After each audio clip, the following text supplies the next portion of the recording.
Oh man, fuck yeah. All right, I'm gonna start the recording, and now we're gonna get into it here. Can you Oh, so you guys can see Final Fantasy right now? It's it's just I black. see a loading screen. Yeah. A loading screen. Sachin, Sachin, you went out. What about Oh, now? it's a Uh-uh. loading screen. It's black screen. It's a black screen with a loading symbol in the bottom. Just when you did something, I saw everything when it was minimized, and then you maximized it, and it went black. Yeah, All I right. see it. Yeah. I Now see you it. see it. Now you see it. Yeah. Can you just like not full screen it maybe? But just Oh, yeah, I see that's perfect. that. Oh, that's so perfect. Oh, look who's in the party right now. Sachin Yeah, is. Shadow. Sachin is in the party. All right, here we are. This is a very, very exciting episode of Let's Gay. I'm Johnny Jungle Gets the Top Notch Gamer, aka the Top Notch Gamer, and I'm here with two of my very dearest high school friends, Sachin Gadani and Chris Sheldon. Thanks so much for being on the show, guys. So, Thanks, John. Uh, all right. So, First thing first. what do you We want to need say? to get we need to get me into this party. You- Even what- though I know I'm not named. You need to play with me since You are the one that was Oh. you when we played this back in the day is the one up at the top there. All in right. the He's like the painting. engineer. Yes. Okay, but we need to backtrack a little here. Let's backtrack a little here for anyone who might be listening at home and explain. First of all, I guess we need to explain. Someone needs to explain where we went to high school. Yes, What? that's still Chris. We went to West Town School, a Quaker boarding school founded in 1799. I thought It is the oldest. 1776. 1799, dude. Okay. Not the year the Declaration Oh, of you're right. Independence was signed. You're right. 1776. And I think it's the oldest co-ed boarding school in America. And the industrial hall where we had foreign languages and math classes is the largest building in the world, moved by horses. And it's maybe like 45 minutes outside of Philadelphia, maybe 10 minutes north of Delaware. And it was founded, I guess, because there's a lot of disease or something in Philadelphia. And so It was these founded Quakers, as the school for wizards. yeah, it's basically Hogwarts, let's be honest. It's basically like a Hogwarts X-Men school in real life because everyone there is a little weird and it's kind of trapped in a different time period in a weird way. I think it's changed now, though. You They know, don't require. Not as much as I thought, honestly. Sachin and I went back for our 10-year high school reunion, and what I will say was very heartening was they were having a bake sale. The environmentalist club was having a bake sale to raise money because they were all going to go to a protest the next day and get arrested, and they needed the money to bail themselves out of jail. So that alone made me think that things were not too different than they used to be. Dude, that's great. These kids are so crazy. Yeah. And so it was Quaker boarding school. There was a lot of running around in the woods, or some running around in the woods and bombs, Smoking dope in the woods. smoking dope in the woods. There was probably some of I that. never did. I never did. Me neither. Sachin maybe a little bit. Let's be honest. I can neither confirm nor deny.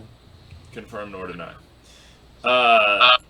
So yeah, and it was a pretty cool experience. It was pretty utopic in a way. I was on the discipline council and had to expel some people at the end. That was a little rough, but it was pretty cool. Sachin was in the beat club. That was like a cool crew. It was a good crew. That they were really into like philosophy and all that. Smoking dope.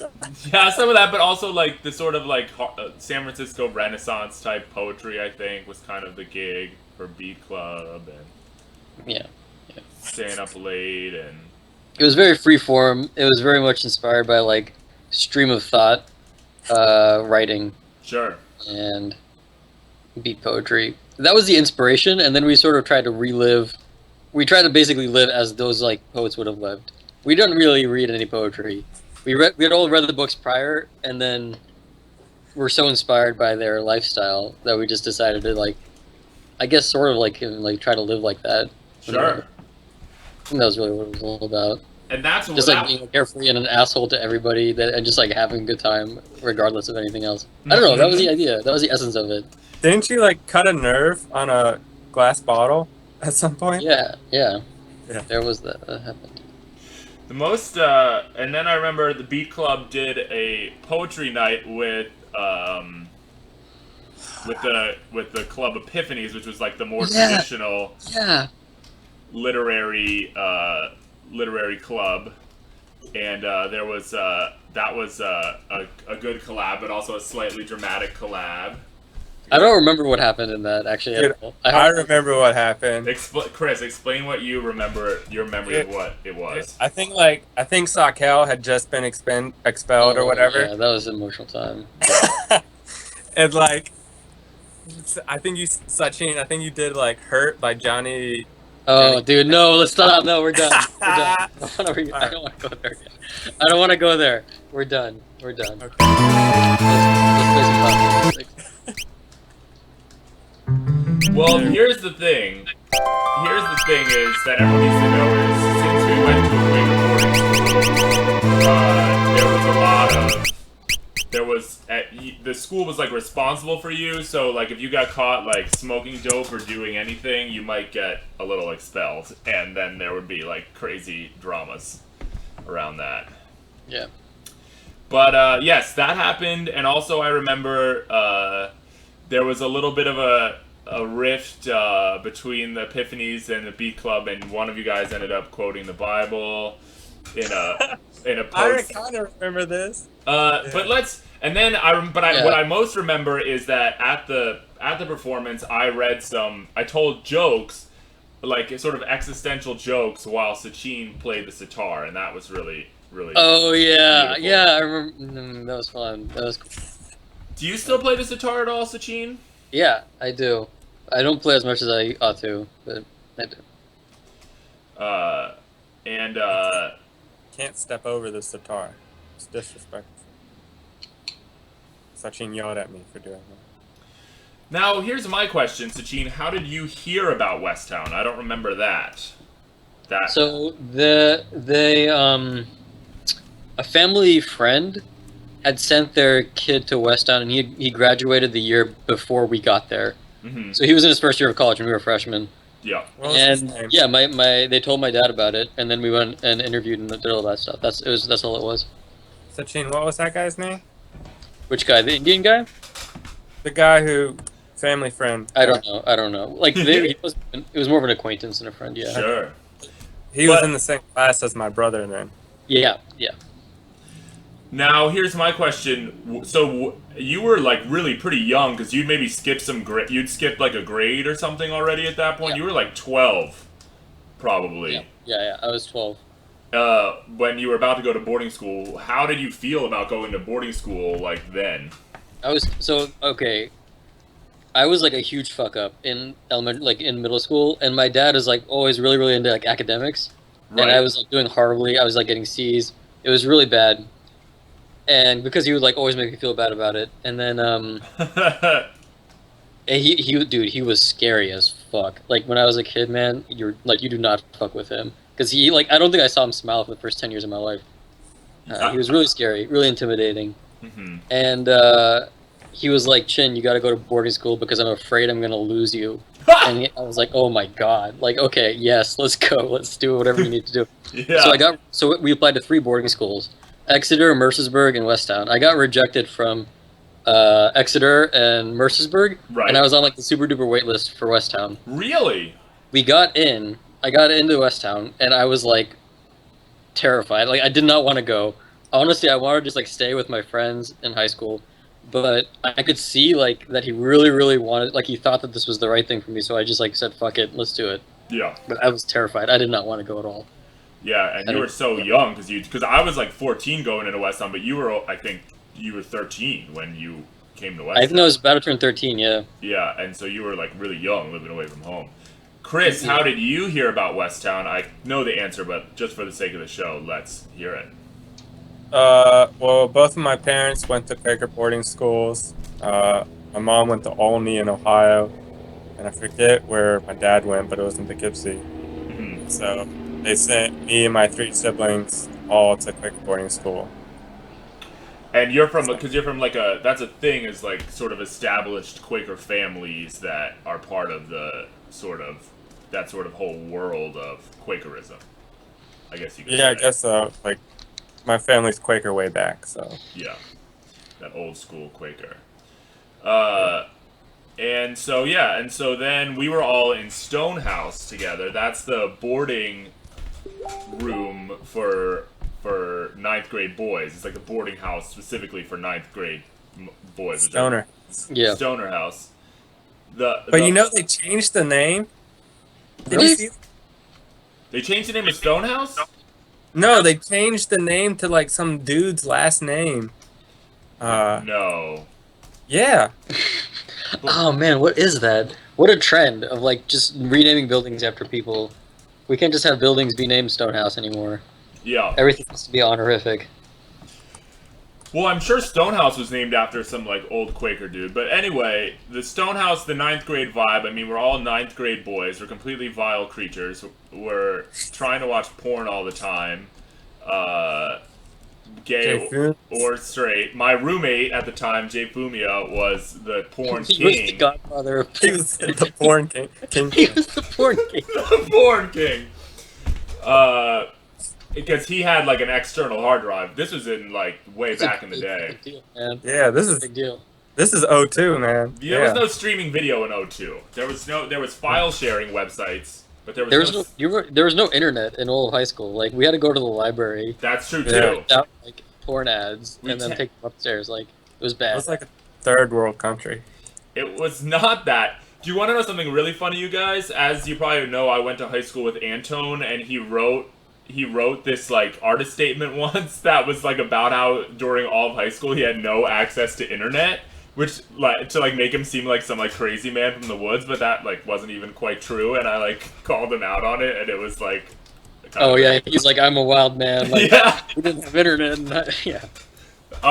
But anyway, so Stonehouse. Who was your guys' roommates in Stonehouse?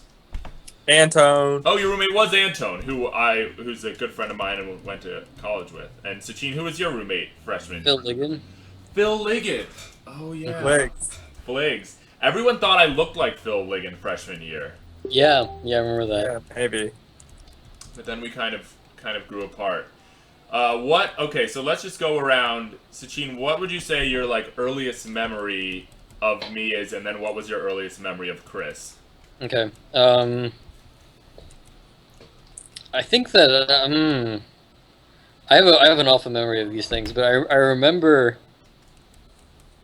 what were we doing? It was probably just like all of us hanging out downstairs playing Super Smash Brothers in the basement. Yes. That might have been the earliest, yeah. Because we weren't super good friends until maybe like the middle or like end of first year. True. We didn't really know each other that well. Mm-hmm. And then Chris, I don't know, when did we meet? I don't remember. I don't know. We had German class together, We did, yeah, we had German class. That was and we lived on the same hall. And I remember you were like wearing that blue puffy jacket when it was like still pretty warm out, I think. yeah. Yes. And I think you used to talk a lot of trash about Fligs. Yeah. And we played Heroes of Might and Magic, I think. Yep. That was good. That was fun times. We I- gamed so much. There was a lot of gaming, and also the gaming divide was that there was the upstairs room where they played Halo. That was like Yeah, the 2 cool 10th kids. graders were allowed to have TVs, right? That was a big thing. Bemnet was his name. Oh, He And was Sam. not like that. He was not too nice of a guy. But he had the Halo, and so that's where all the cool kids would try to hang out. But then the like alternative movement to that was to play Smash Brothers and Super Nintendo on Jay Fumia's dead grandmom's TV in the basement. This is my memory. Sachin and I played a lot of Gauntlet too. I remember that. Oh yeah, Yeah. that was for GameCube. Yeah, because that was that era of Smash Brothers. Yeah. That's the best era, really. And you always played Peach. Oh, yeah. I played Roy, and I don't remember who you played, Sachin. Dr. Mario. There All you right.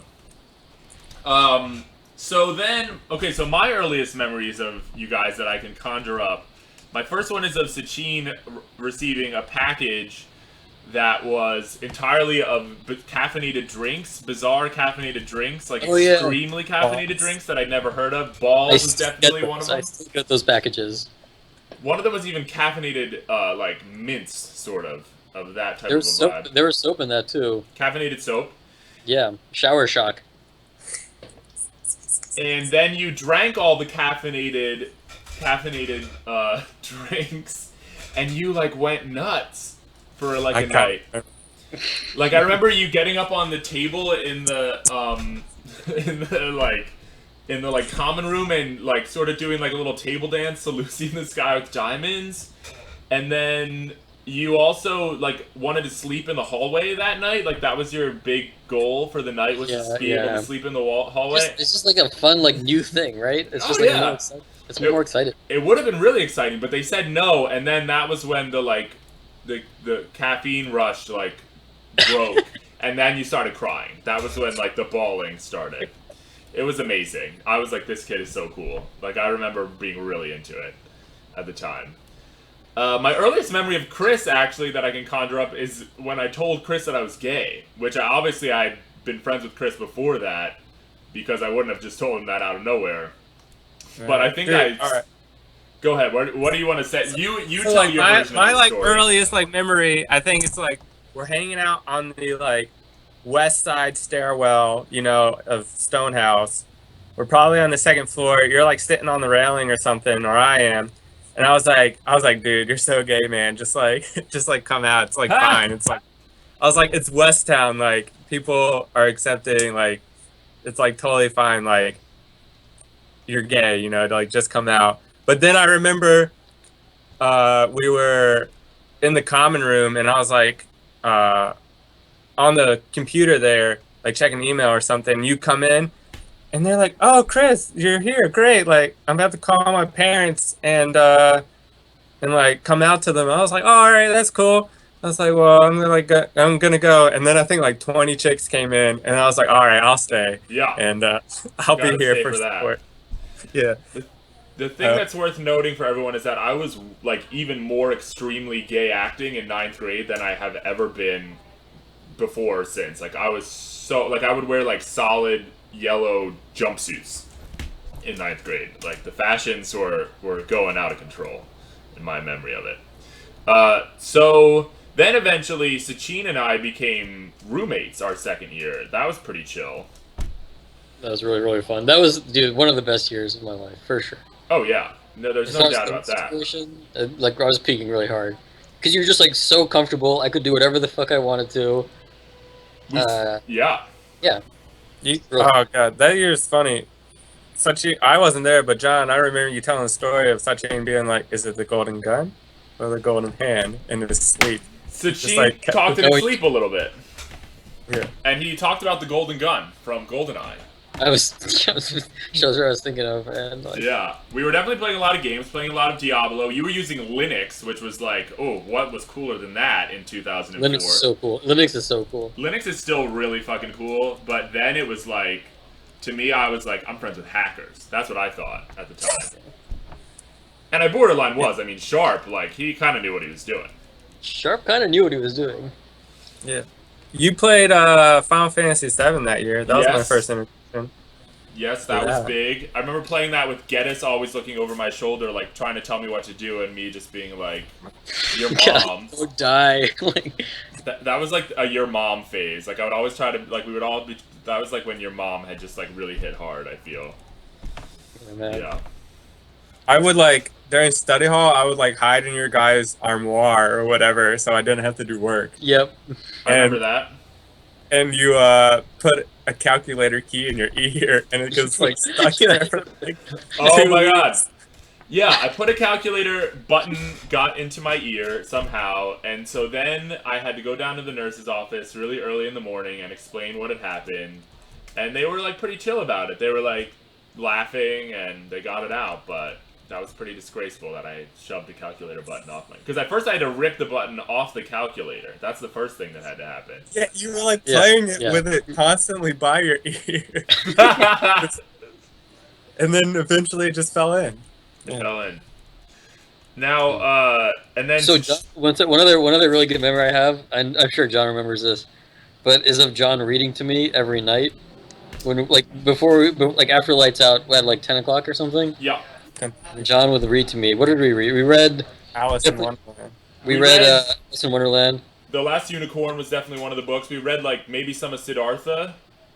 Maybe, yeah. I Yeah. think that might have been It- on the docket. it- What is the Peter Pan? What is the Peter Pan book? Yeah, it was just the regular Peter Pan, but Peter Pan, the real name of that book is like something funny, like Peter Pan of the like Isn't it? Fair. Isn't it Return to Neverland or something like that? yeah, Or- something like that. I can't remember, but it's not quite. It's a Yeah, it's a that- crazy yeah. book. We read another Roald Dahl book, right? We read one of those dark twisted ones. I don't know. I don't know. I don't remember which one it was, but I definitely remember reading The Last Unicorn, and I definitely remember you doing the Coke shirt, which we could talk about. Yeah. Do you remember that? Yes. How could you not? It's genius. Did you ever watch The Last Unicorn, the movie, the animated movie? Yes, I did. Oh my god, isn't that amazing? It's like so such a work of beautiful. art. It's The so soundtrack beautiful. by America. Mm-hmm. It's a pretty cool band name, just America. Like, What there you about have Asia? Big time. it. Who was your roommate? Who were your roommates throughout Wait. Westtown? Chris. Let me see if I can get Chris. Your second year roommate was Kareem, right? I was right next to you guys, and I would spend like every weekend night with you guys because I was tired of the. I got out of the rap game, and I was living with Octavius Warner. Oh, it was Tate. Yeah, okay. Tate I was wasn't your sure. roommate. That's right. Yeah. Tate. That was also the year where did I convince you to do dance as your extracurricular thing? I think that was really fun. Oh my gosh, Yeah. that was classic. We did a dance to Yeah by Usher. Everyone was blown away by that, I think. Yeah, dude. Is that when you first got into dancing, Chris? No, dude. Everyone told me that I should do dance because I was a good dancer. He was a good But then- dancer. But then I did dance, and it's just like counting and choreography, and I hate that. So I don't do that. It is a little bit more structured than you might expect. But I've gotten a lot better since then, so that's good. That's fun. So yeah. John, Yes. do you remember our voicemails that we would send out? Oh, that was iconic too. I think that second year was also the year where we figured out that we could send out mass messages on the voicemail system to the entire school. We did that like junior and senior year though too. Oh, we never stopped. I certainly never stopped. I had my own radio show, practically, was what I was getting into on there. Yeah. That was, Dude, That was awesome. I sang like Celine Dion, and we sang like Little John, Lovers and Friends. I remember and, that. I remember also, like, us doing, like, some of it was pretty lewd. I'm surprised we got away with no one, like, said anything to us about it. Yeah. What we like freestyled to like 8-bit music. Remember the Wrecking Crew? Oh, like, do Mario you guys remember song? that song? That, I like, remember Napster that. song about Mario? I've got a Dude, hoe in I- Afghanistan and two in Oh, yeah. Peru. Dude, I think I still have it. What was the words? Oh, I've got a hoe in shit. Afghanistan and two in Homo Peru. Peru. But it starts as like, it's my turn to go on the Mario flow, wrecking crew, fuck with us, oh no, or something like that, I think is the lyric. Oh no. But then the second verse is just like nonsense. Like, it's like someone just like sort of like screaming about milk and cookies. I really want to bring that up. right now. Get some milk and cookies. See if we can find that. This is what I remember, Sachin, is the last time one of the times after high school I saw you was when I was driving across the country and you were in Pittsburgh, and I came and stayed at your house overnight, That was in Cleveland. That was in Cleveland. Cleveland. Yeah, sorry, not Pittsburgh. Yeah. And we played Magic the Gathering, but you still had that song on your computer, and you played it for me, and I was like, wow. And because it had been, a couple years That's a since I blast heard from it the then. past. That's a deep track. That's like a deep cut for me right now. Yeah. There was that Mario rap, and then there was like another one about having sex with Princess Peach that we also definitely featured. Quality. It's pretty quality. Yeah. So then, like, we all graduate high school. I don't know if we want to go that far ahead yet. But I'm kind of curious because I only sort of know what you guys have been doing in the last, like, 3 or 4 years, Yeah. So, I want to hear, John. I want to hear about you before we go off because I know that like I'm not going to get a hold of you. It's going to be hard to get a hold of you later. Yeah, John, you talk. Give us. We don't know what you're doing because you're like too cool for school. No, I don't want to be too cool for school. Okay. No. But let's just, let's No, talk. I hear what you're saying, though. First I went to CalArts. First I went to Savannah College of Art and Design. You guys might remember that. I hated that and dropped out. Yeah. Then I went to CalArts. That's like a completely insane art school where like people like take a shit in the gallery as like artwork, and I that was much better there. It was like much more similar to Westtown in a way because it was like really small and like weird. And then after that, I kind of like just started getting more into the art scene in LA. Like I got involved with this project called the Eternal Telethon, which is a fundraiser for an artist retirement home, and it's sort of like a webcast. And then I got involved with this pirate radio station, which was really funny because when we were in high school, Sharp was really into that stuff in Philadelphia. And so I had like sort of seen what that was like, but it was pretty different out here because like the FCC and LA is like a little bit more lawless than like Philadelphia. Like the FCC does not really even know what's going on out here, I think. And so we just have been doing like whatever the fuck we want for the last 5 years.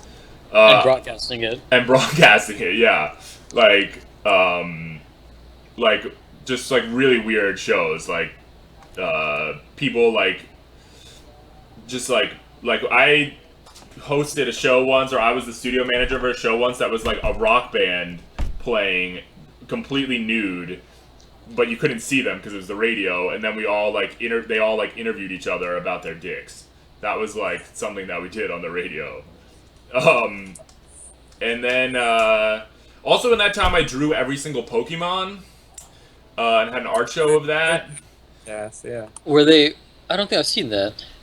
Is that on your website? I do not sadly have a website, but I can send you a link to some pictures because you would probably be really into it. It's like you got something of a website. I've got Instagram and I've got Tumblr. You could check those out. But my website right now is a little non-existent.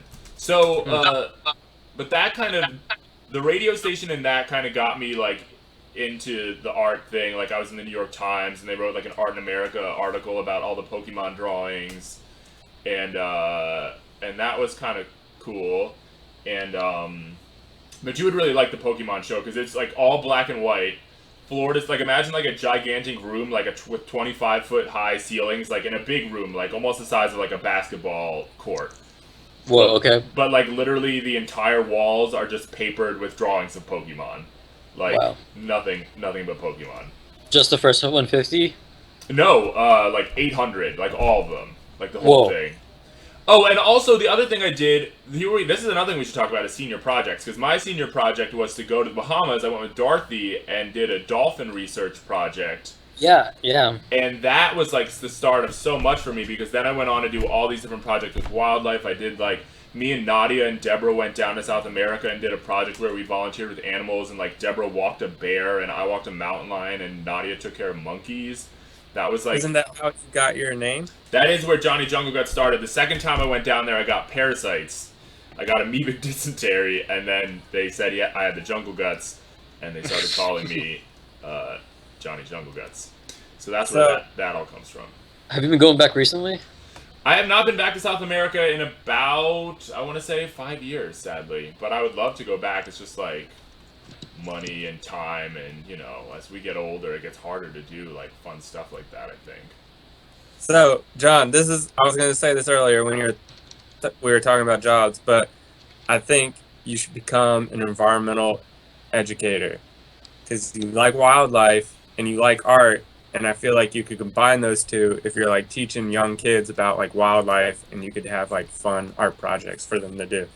Yeah, I've been thinking about ways to get back in the animal game like harder, because I've been a little bit out of it. I still volunteer at the animal shelter a little bit, but it's funny because like that was never like a huge interest of mine in high school. It wasn't until right at the end for senior projects when it really started popping off. But what did you guys do for your senior projects? At our high school, we all got to like leave the country and go do like weird stuff for these senior projects. I think I went to Russia. Yes, you You did. did. And you got tear gassed in front of a store. Why did that happen? I don't even remember that. Dude, I remember that, and you told me Teacher Norm said not to tell anyone that you got tear gassed. You didn't even tell me, so you kept it a secret. I completely forget. And you jumped into the Volga River. Yeah, that happened. Yeah.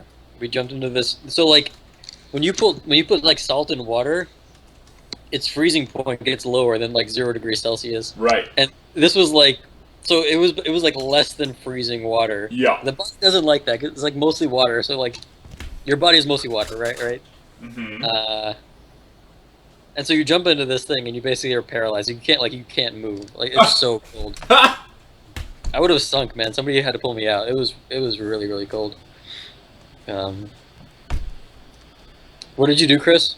Dude, mine was whack. I went to Rome, and I just hung out with Francis, and we just like went to museums like every day. Sounds great. That doesn't sound whack at all. That sounds like the most fun thing I can imagine. It was like fun, but like you had to write about it, and I like didn't really have anything to write about because I don't know art or understand it. But I was like, well, I'm here. There's like a lot of good art. I should probably like check it out. So that's like what I did. Just expose your eyeballs to it. Just take it in. Yeah. That's a problem in art. Like art, like the way art exists in society, it makes everyone feel like they can't understand it when it's really just like, okay, if you can't understand it, then maybe it's just like either not for you or just like not good, Yeah. So Francis's dad is an artist, and she told me that her dad said that good art makes you feel a strong emotion. Sure. So is boredom a strong emotion? I guess it's kind of not. That's like the thing about boredom that like is maybe one of its least qualifying factors is you feel it, but you don't feel it in like a strong, passionate way. Right. Yeah. So yeah, I don't know. So then also around that time of senior projects was when I started doing the painting that you guys are in of these characters that we're playing as right now, which this as a creative effort is sort of like a sequel to that in a lot of ways. Mm-hmm. Mm-hmm. So on a side note, are you even playing this game? Because right now my screen hasn't changed at all. It hasn't changed at all. I'm definitely playing the game. All right, well that's You? fine. Mine's not changed at all either. Like, what are you seeing right now? It's you guys fighting. Shadow's about to do something. Oh yeah, no, right, yeah, I'm playing this right now. Dude, all I see is Move like worms, something. You don't have to dragons. play. Just move something on the screen. I'm walking all around right now. You're not Dude, seeing it? it's not updating. Is it Oh. updating the video? Here, let's see. Let's It just hasn't see. updated this entire time. I thought we were just having a little. Whoa, Here, let's try this then. Here, let's just do it this way then. whoa. What about now? Okay, now I see Celeste. Yeah, she's moving around. That's She's Deborah, not right? moving. She's not Deborah. moving. Yeah, that is her, Deborah. right? Deb. Here, let's. Yeah, she's not moving. Are you moving? I'm moving. She's not moving on my screen. You're I frozen just hope that it's again. recording. I just hope it's recording accurately. I think it is. Yeah. Okay, good. It's all right. I don't have to see it. I really want to see it. Here, let me I just really, make. I really want to watch you play Final Fantasy right now. Yeah. I mean, it'd be cool, but like, It's weird that it's not showing up. I can't believe it's not. Okay, now Isel is walking around and getting into now a we're battle. now we're back to the black screen. Yeah, I'm at a black screen right now. Is there a way you could like keep the screen minimized but like expand it, but That's not a. do like full screen? I don't know if I can do like a partial screen for this game. Is the weird thing. But here, let me. Yeah. Because I don't. I think it's probably more of like the Skype. Okay, right now the Skype that I'm seeing is for the full screen is both you guys. Right?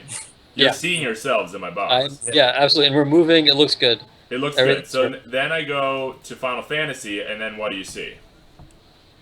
I see you're fighting 5 things. Yeah, but it's still not moving. It's just not Yeah, it's not updating. moving. Oh, like when I open it, it just freeze frames on this.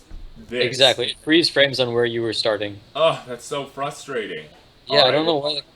I don't know how else to fix it, but I know Okay. that it is recording, Okay. and that's the most important thing. All right, so we're gonna need like periodic updates on what's going on. All right, so Yeah. essentially, right now I'm going through this cave trying to find this dragon.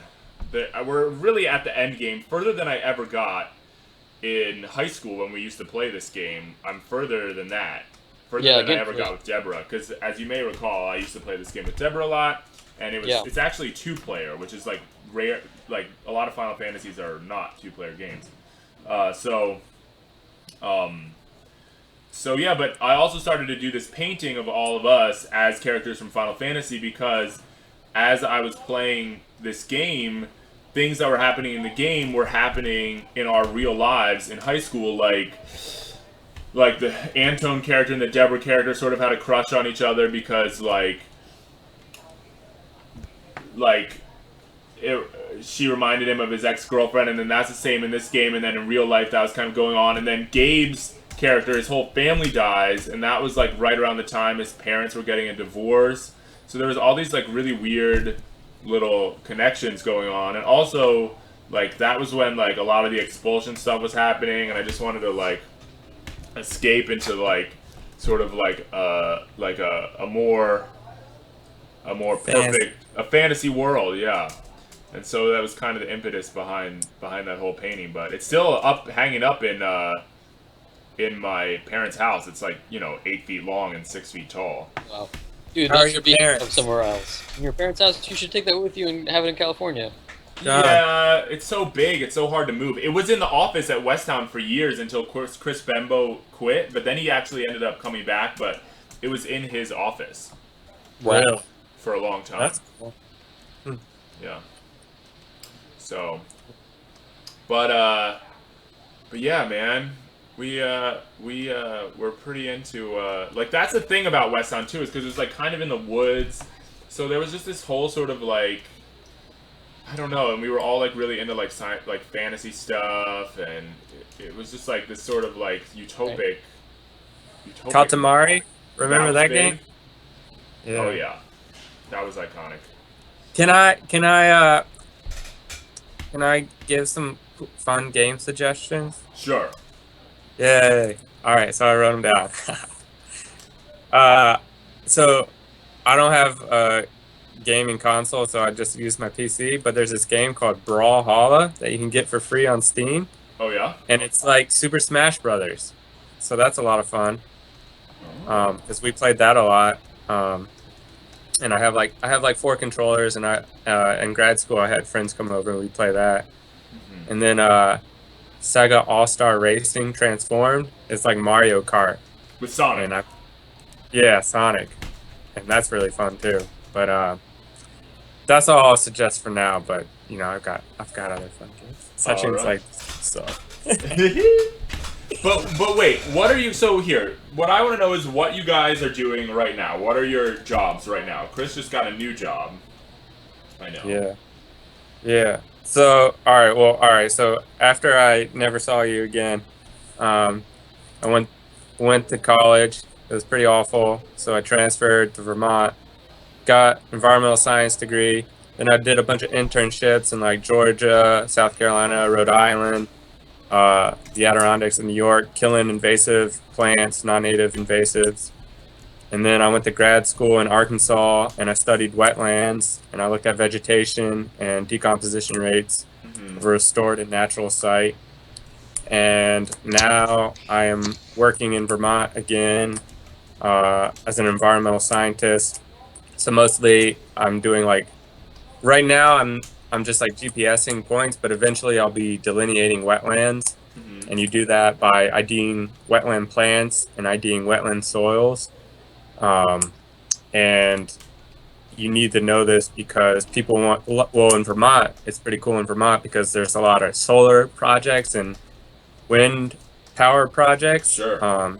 And they can't build within a certain distance of these wetlands and stuff. So they need to know where they are. So they would contact the company I work for, and I'll go out there and map where these wetlands are. But Vermont, you know, and the people doing those wind projects, they're like sort of already trying to do the environmentally conscious thing a little bit, so they're like a little more respectful of those territories, maybe, or no? I mean, it's the law. Like, if you gotta like apply for permits, and so like before you even like apply for the permit, you have to get like these wetlands and then we'll like give the. I mean, I've only worked there pretty certain. Like, we'd give a report to these electric companies, solar panel companies, and then they would file our report for a permit with the state. Sure. And then the state would review it, our permit, and determine if it's all right or not. Sure.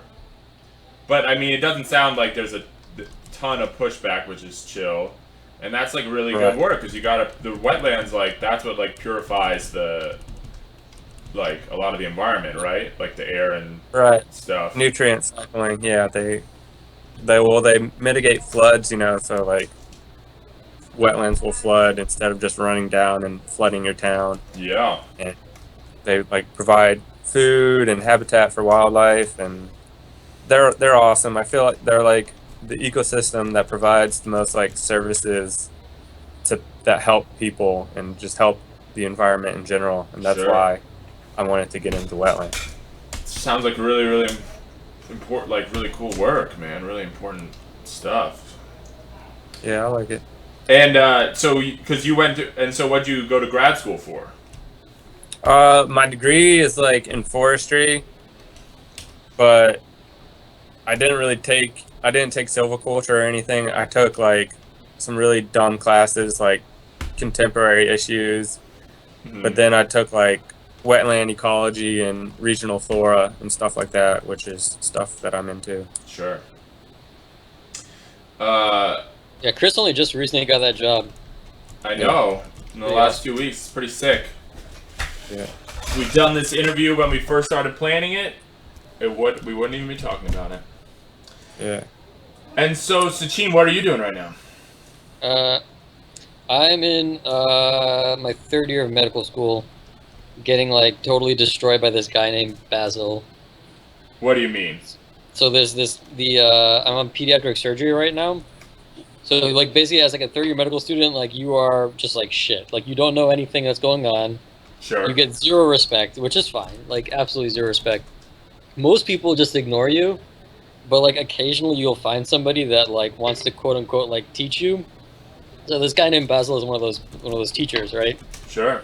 And he's like a surgeon, and he's like very upfront with the fact that he's gonna be an asshole to you, and he's like of the mindset that like learning is pain, and like you need to be asked things on the spot constantly that you don't know, in order to scare you into like reading them at night when you want to just pass out. Right.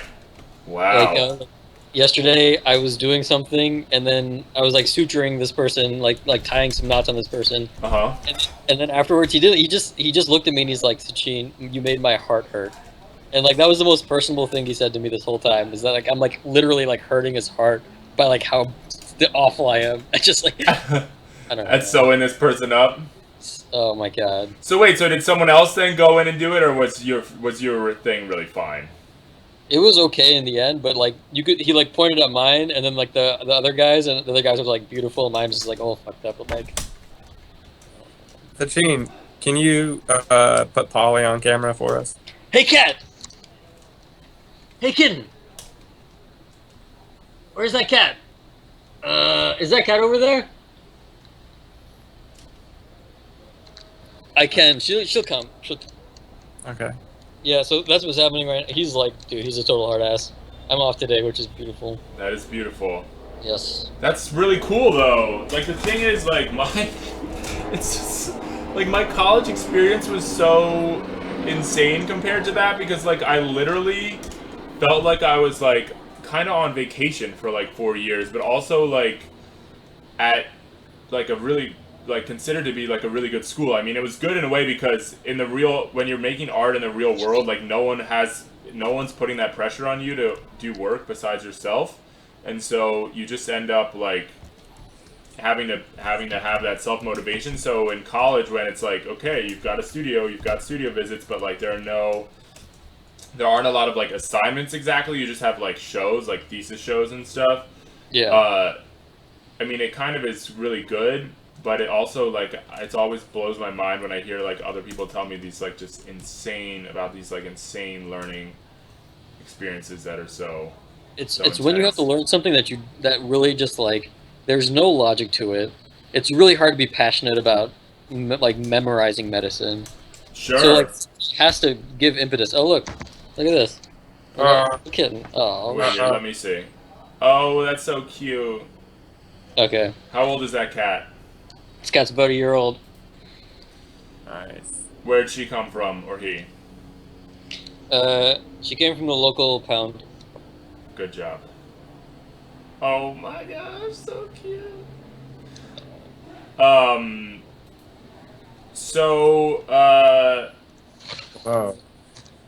I saw Sachin at our 10-year high school reunion.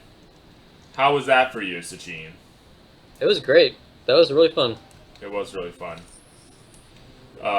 It was funny because I was kind of like worried, like, oh, maybe like I'll go back and I won't be able to like connect with any of these people. I haven't seen like most of the people there in like at least 8 years, if not more, you know. And so it was just like, oh man, it's been so long, but it was like so easy to just fall back into it and just be talking to people. I got along with people better. Like I just felt like it was really easy to talk to everybody there. It was good. Well, a lot of people like that were like really intense or awkward in high school, like really evened out too, you know? Yeah. Like people Who was intense? in high school? Yeah, who? Like John Starr was pretty intense in high school. He'd like come at you with like a ball and chain if he felt like it. Oh, Did you sell your soul to him for $1 freshman year? I didn't. Did you? I didn't. No. I was like, this is. Sachin, I think I you might did have that given shit, it to though. him. I don't know. You probably did, man. You'd do anything for money. He was iconic because, you know, after he got kicked out of he sadly got expelled from West Town. It was rough. And then he had a girlfriend who was still at West Town, and so he came back and lived in the woods the next year for a little while. Yeah.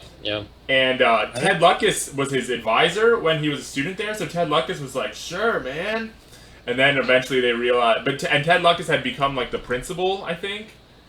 But then they were like, John, you gotta go. And he bounced. But he also went, after he got expelled, he went and lived on Natalie Brown's family's like war tax registers commune and like helped her dad build a house, which was just like the wildest.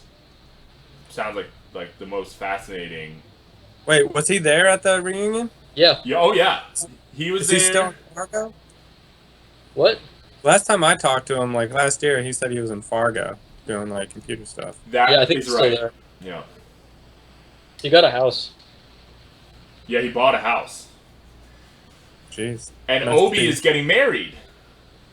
Yep. Obi- Obi's getting married. Obi Kopchak. Yes. He proposed to his girl with a ring that he printed out on a 3D printer that said like "I love you" in binary on it. Nice. It's pretty beautiful. That's Pretty iconically beautiful. And what were some other funny twists at the reunion? Wait, can we get a we get a quick recap on what's going on? In the game right now, I'm trying and failing to get to this dragon. It's like one of these parts where you split into 2 parties. Yeah. And like have to like unlock switches, and I just like I think I might even just use a teleport stone and try again because I'm like so lost. This was like the hardest dungeon in the entire game for me, the Cave of the Phoenix. It's like where you get Locke back and also the Phoenix Esper at the end of the game, and it's like, you know, a puzzle where you split into 2 parties, and so you just have to like be constantly coordinating with that, and it's really fucking hard, man. It took me 2 episodes of the show to beat it, but you have to, after you get Locke, you have to go back into it to fight this dragon, so you can get this like Excalibur Esper or something, and that is just like, I'm just being a completionist. Are you going for 100%? Are you going to 100% this game? I'm trying to 100% this game. I hope that that's still possible. I don't think I missed anything, but I'm trying to 100% it, yeah. And I'm actually, one really crazy thing is, Sachin, do you remember Alex Gaylor, who was like in the comic book club with me when we were at Westtown? Yeah, he was like 1 or 2 years below us. Yeah, he ended up living the dream, getting a job in comics, and he moved out to LA. To work for Boom Comic Studios, and he like, so I do social media for a comic book store out here, and I walk into the store and he's just like standing there, like completely out of nowhere. It was like the craziest twist. Wow. So I'm actually having him on the show to talk about that too. Wow. Awesome. So it's like the last couple episodes of this are all going to be like throwback people from like back in the day when I was really playing this game. Wow. John, I think you should maybe do a poll for your viewers for what game you play next. That's not a bad idea. I think I will. I think you should play Final Fantasy IX. I think I should not play another Final Fantasy game for a little while. I think maybe people are a little burnout, maybe. But I don't know. I saw that you had Undertale. That's pretty good. I hear it, so that's good. Sachin, you played that, right? Yeah. Oh yeah, that's right up your alley, Sachin. It was really, really good. What you know what it kind of reminds, because they have the flower, and that kind of reminded me of those Bob the Angry Flower comics. Yeah, it reminded me of Bob the Angry Flower too. That's still happening, but it's not as good as it used to be. Yeah. So Sachin, once you get out of medical school, what kind of doctor are you? I want to be a scientist, like a physician scientist. You didn't mention you got your PhD. Yeah, I just finished that. I told John knew about that from one of our 10-year years. Do the viewers know? That's true. We didn't tell. Sachin is a very accomplished guy, from drinking ball soda and crying about not being able to sleep in the hallway to saving people's lives all the time. I want to do research. I think that's what I want to focus on, like basic science research. Because you were doing some of that in when I saw you last in college. You were doing like biology type research. Yeah. It's really fun. It's super duper fun. So the plan is to get out of here, and then focus on the brain, like do like a brain residency, and then open a lab, and try to just do basic science in that. Sounds good to me, man. It's fun. You open a lab? Yeah, like at a university. So how do you do that? Do you have to go out and get funding? What do you have to do? It's not a very exciting process. You get hired, and then you beg the NIH or other institutions for money, or you write grants, right? And then you get money, hire people, do stuff. Sure.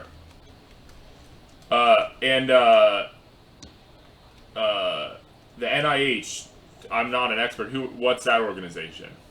Oh, that's of health. National Institute of Health? Mm-hmm. They fund a lot of basic science. Them and the National Science Foundation are basically all the government's funding for science in the country. And would you say it's kind of underfunded, or like? appropriately funded, or No, I think it's pretty appropriate. It maybe even it's pretty appropriate.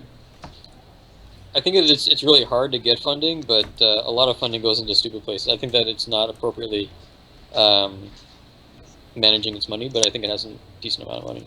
like stupid projects get a lot of money, like research Just things projects. that don't make any sense to invest in.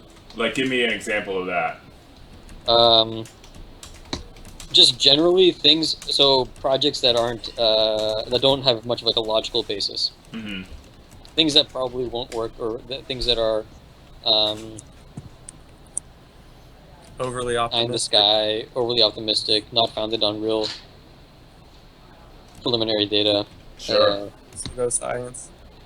I don't know, that kind of thing. Because like you see a lot of crap getting published that's not really it's not really sound. And then like news outlets pick it up and say like the study shows that drinking Yeah. alcohol can make your dick 2 inches longer or something like Ignore absolutely everything you read. Like, just don't pay attention to anything. Those It are almost facts. definitely is wrong. Those are facts, guys. Come on. that. If you care, you just read the paper and then figure it out yourself if it's real or not. I mean, that was like Okay. one of the most heartening things I learned recently was that you shouldn't trust studies like you just hear in the news necessarily because they haven't been backed up. Because now, like, as it used to be, you read something and you'd be like, oh my god, you know, like the world Well, is gonna end. I think John Oliver had a little segment on like how news channels like whatever make up stories about studies and like say things that the study wasn't actually saying. Sure. And like I think I forget that that's even a thing. Like it's like so obvious to me that that's just like fucking noise, and like you just ignore that. Ugh. I can't. I just like it's like I forgot that people believe that. Yeah. Like I just don't even remember. It's like whoa, that's crazy. Somebody actually pays attention to these like off news articles that mean nothing. Like they're just so wrong. But it's like the main thing I bet people pay attention to. It's so fucked up. Well, it's like BuzzFeed, man. Like, you know, you need clickbait. You need like something interesting. Otherwise, people aren't going to click on it. You know. Yeah. Yeah, it's sad how the world runs on like that sort of like gut level, you know, just emotional reactionary response to everything, you know. Yeah. Well, I mean, like look at Trump. I mean, how well he's doing. Like, that's like not logical. I feel like, you know, like people who support him are crazy. No, it's not logical at all. It must be crazy. I was thinking about this because we were at Westtown in the Bush years, and that was like such a bad time too. That like I sort of feel like people at Westtown were like, you know, we live in America, but we don't even really want to like associate with this shit. Like we would rather just like I was like a part of that. Yeah. like we're just in this weird like bubble in the woods. Like we're not even really trying to fuck with that right now because it's such a fucking mess. But yeah, Trump is just it's amazing. I don't think I've listened to him talk in about 3 months. Oh man, I still listen to a lot of his stuff. Really? Yeah, man, it's fascinating. Oh, it's so cool. Just like read about the shit that he says. He just flip flops on everything. It's irrelevant. It shows you like so clearly what people care about. Because you can It's just see just- that he breaks every rule, and then you're like, that rule's not important. That rule's not important. That rule's not important. You just go down the list of them. Rage. That's what people care about. Existing in rage. And confidence, man. But yeah, man. John. Yeah. All right. So I forget. I think you had like a plant biologist guy there who was working with in agriculture or something, getting his PhD. On You're the show talking about- ad? Yeah, Yes. Oh yeah, my friend Michael. Yeah. Oh yeah. I think so. And you guys talked about nature, and man, so I don't remember the details, but you guys were saying like things that aren't natural or things that humans made, and I feel like I disagree with that. Big time.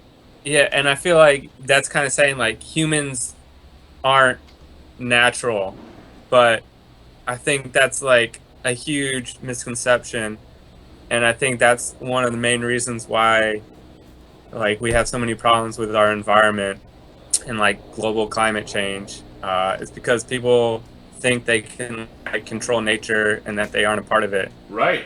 And I think if people like realize that we are a part of nature and like we have a responsibility, like keep it healthy or whatnot, and like we can't control it, we gotta like try and help it out the best we can.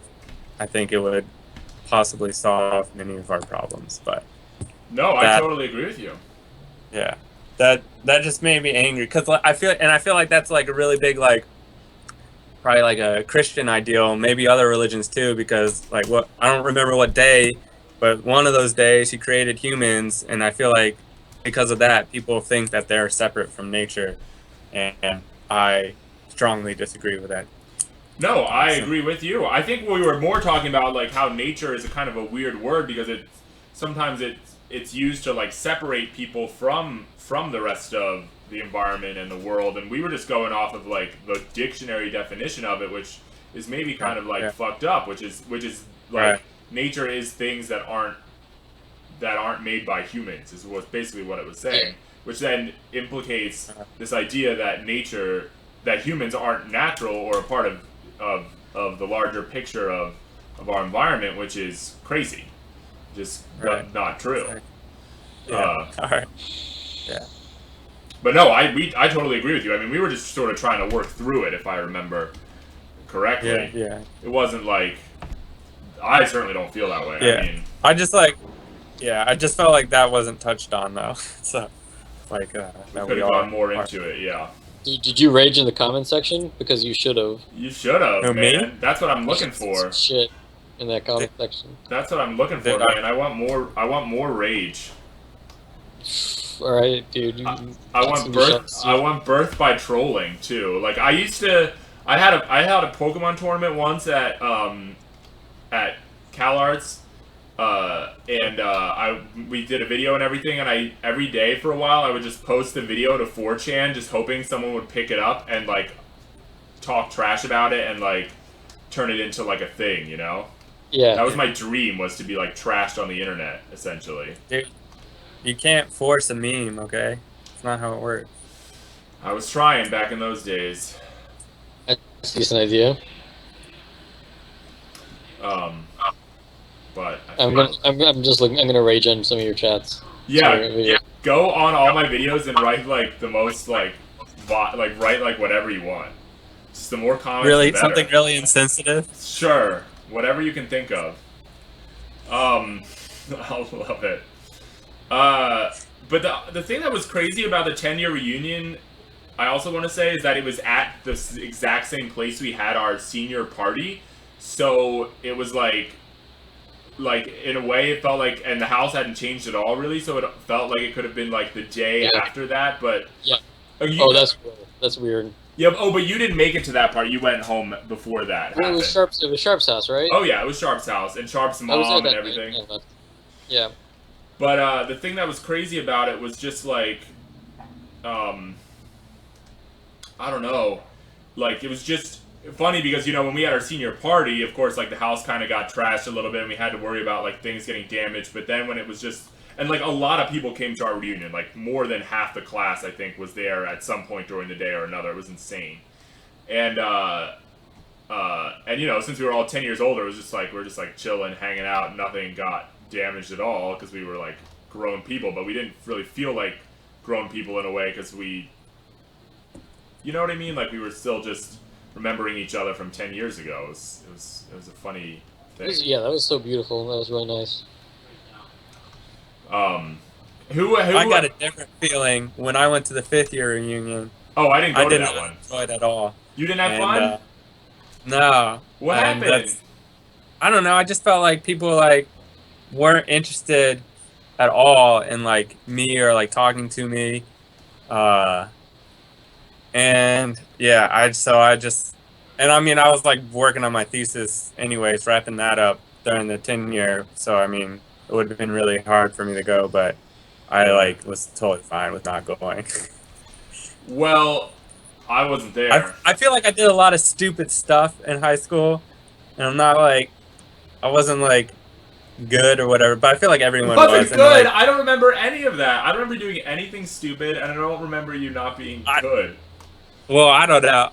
I do. And when I went back for the 5th year reunion, and I was like walking in to the girls in, not like the into the collection room, but onto the like just north of that, the Yeah. like one little door by the stairwell. I like got this like overwhelming feeling of like guilt, and I was like, oh man, like oh, I was so stupid, like just like all these like dumb things I did Yeah. like came back to You me, just and have I to was remember like, that, like, those I don't those want are to like be here way anymore. bigger in your own mind than they are in everybody It's else's. true. Yeah. That's Yeah. that's like I keep that in my mind like all the time. Like I do so much cringy stuff, but like nobody cares, man. Nobody thinks about No it. one's thinking about you. No Yeah. one cares. Yeah. Well, I don't know if But I would say nobody's thinking about you, but just like, I mean, my memory, like, because I remember our senior year, I don't know if you guys remember this, but there was a time, there was a huge party, and a lot of people of our friends got expelled because of it, and then a lot of people who weren't really my friends got away with it because their parents covered for them or something. And so I went on the answering machine system, and I like messaged everyone like, if you were at that party and you're not being honest about it, and you're like, or you're like getting away with it, or you're doing this, that, and the other thing, or you're lying to the school when these other people are telling the truth, like you don't deserve to be here, and I hate you. I think was exactly what I said. yeah. And this is when I was a student body president. Like I was like, if there was any student who was like technically supposed to speak for the whole school, not that anyone ever could, but it was me. You know what I mean? And like I think it really hurt some people's feelings, and it really freaked out the school. It really freaked out the whole administration when I did that. Like I had a lot of meetings, and then like just like with and then just teachers pulling me aside and being like, John, like we are you okay, basically, like thinking that I was having like a complete mental breakdown, which I borderline probably was. But anyway, I felt really, going back into it with the memory of that event, I was like, I had the same feelings as you, Chris. I was feeling like those feelings of guilt about stuff I had done in high school that was like completely out of the box and outrageous, and like just acting out. Was this Robert, the party at Robert's house? You know what, now looking back on it, I can't remember whose party it was, but it was the party that ended in Rocco getting expelled the second time. and Robert Devine, right? Yeah. I don't know if it was at Bob Devine's maybe it was, but Bob Devine certainly didn't get. None of us went, and Bob Devine certainly didn't get in trouble for it. But a lot of other people did. And a lot of people didn't get in trouble for it because their parents covered for them, or because they just repeatedly lied in the disciplinary proceedings, which is exactly what they should have. Like, I fully now support that. And frankly, it was stupid of me to be mad about it at the time. I think I'm maybe remembering some details wrong, because being in discipline council, I remember plenty of other times where like people would just come in and lie about something, and I would know it because like I was their friend or something, and I would just go along with whatever they were saying, or disagree with, like, if there was a conflict of opinion, I would just disagree in whatever way would get people in the least amount of trouble. Mm-hmm. Dude, I remember Deborah being like really upset about DC discipline council and stuff. Oh yeah, she was the one who got me through it. Yeah. In a lot of ways, and Who kept me sane. were the people on it? It was you and her, right? It was me, her, Jonathan Ogle, Tom Woodward, whoever your prefect was, Reginald. Your prefect would come and speak on your behalf a little bit. The day students, who were Alex Gaylor and I think Wynn Lewis, and Alex Gaylor actually left Westtown after that because it was so stressful. First of all, that was really stressful, and second of all, he, like, you know, let's be honest, some of the academic stuff at Westtown was not like that top-notchly done. Do you know what I mean? Like what? Like if you were like really trying to be like a math genius or like a science genius and take like really advanced AP courses and all that stuff, like, because Westtown was so small, I think it was hard for people to make those. Yeah, there was like work for one their basic schedule. programming class. There wasn't a lot of good science and math, I think. Yeah. It didn't that advanced, but I mean, it was perfect for me because I really didn't care about the school side of it. I was just like trying to be like the guy in Rushmore and do all the social stuff. But it was definitely not the best, so that's why Alex left too. But there was the person I crashed the most with in the discipline council was a teacher named Reginald. Oh yeah. Because he like,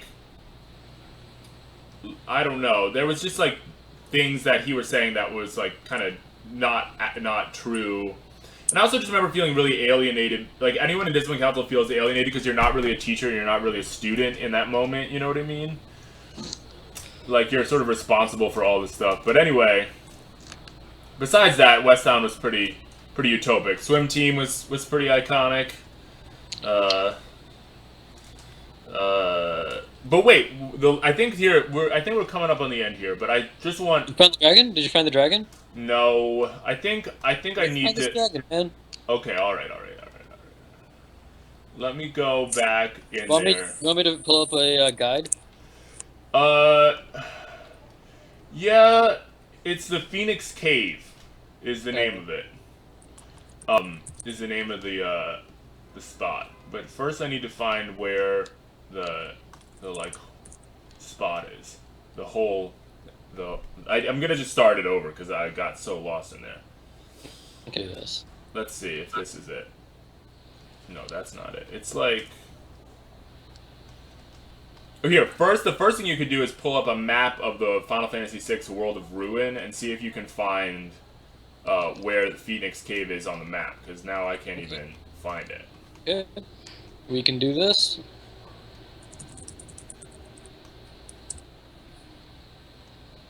Oh, jeez.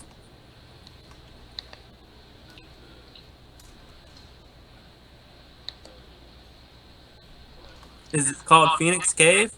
Yeah, Phoenix Cave, and I'm trying to get the red dragon. That might also, there might be some like hints. So on there's that, like too. mountains that are shaped like a pentagon.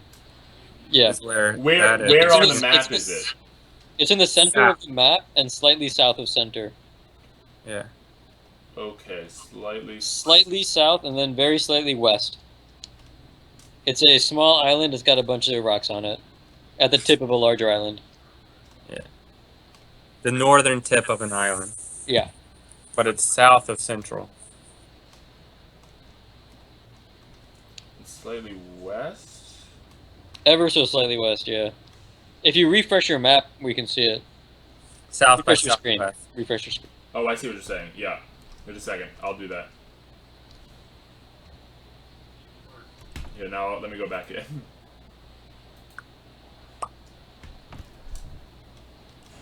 Nice. Okay, so yeah, you want to go dead south from where you are. See that little tumor coming out the top of that island? Oh, yeah. Okay. It's not. It's The like funny a- thing is, it's not a city, so it doesn't even show up on the thing. Yeah. Okay. So let's go. Let me just make this party really quick. You have to split into 2 groups is the trick of it. And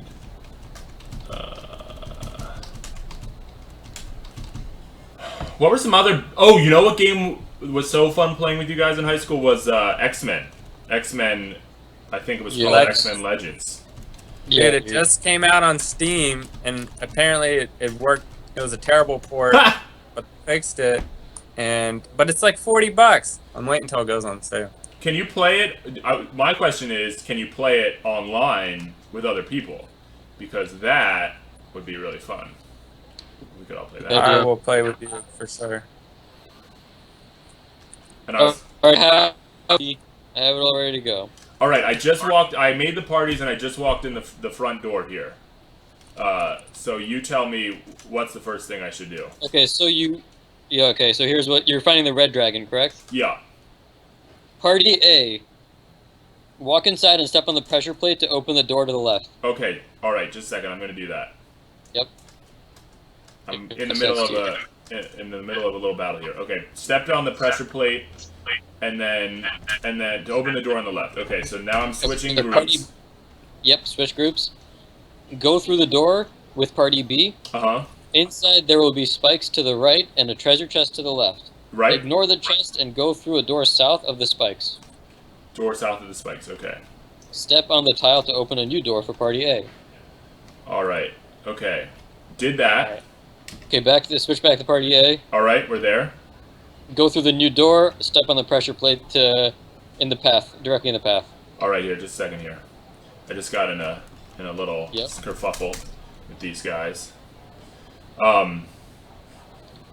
Yeah, we would have to like borrow Winston's Xbox to even play X-Men, but we would like just beat the whole game in one weekend. Yeah, Is what I For remember. one weekend, we just played nonstop, man. So it's Marvel Ultimate Alliance is what's on Steam, not X-Men Legends. Oh, okay. But it's like the same thing. very similar. Very similar. It's maybe kind of sad, but like some of my best memories in life are just playing video games with other people. That's Like, not it's sad. That's not sad at like some all. of the happiest moments I've had. We need to change That's the culture to make that be I an don't know. okay, happy memory. Because that's what's sad is that that's not that's sad. What it's sad Doing that it it's by sad. myself is never as fun. So, dude, I tried to recreate that in grad school. I bought like 4 controllers for my computer, and I had like a projector, and we'd play Broforce and like drink and stuff, and it was a lot of fun. Sounds pretty good. Okay, I stepped on the panel that I was supposed to step on Okay. directly in the path. What's next? Go back to Party B. Mm-hmm. Walk across where the spikes that have been lowered are, and head east to step on a plate that will lower spikes for Party A. All right, I did that. I mean, I'm in a kerfuffle right now. Let me just Yep, sweet. let me Then you can just walk back to Party A. let me just. deal with It's, these. we're actually like already halfway there. It's like not that long. No, it's just these little. It's just tricky. Yeah. Okay, slightly. You said head past the spikes and then go slightly east. Yeah, head east to step on a plate that will lower spikes for Party A. All right, I think the east is a little bit of walk, so I'm getting in a couple battles here. Just a second. Okay.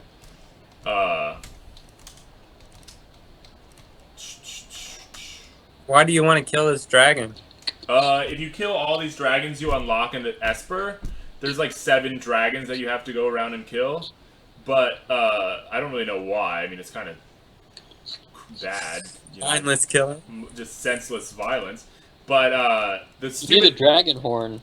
There you go. The thing you get from killing the Esper you get from killing all the dragons, which you can't even get the Esper until you're in literally the final dungeon of the game, because that's where the last 2 dragons are. It like isn't even that good. Like it does damage to your party as well as to the other party. Damn it. God damn it. But I hate it's just one of those things where you are trying to, you know, when you're trying to be a completionist, you just end up doing it. All right, Yeah. I'm switching back to the other party. Okay. I just stepped on the last thing. Great. So with Party A, head east, but before going down the stairs, enter a room in the southeastern corner of the cavern Okay.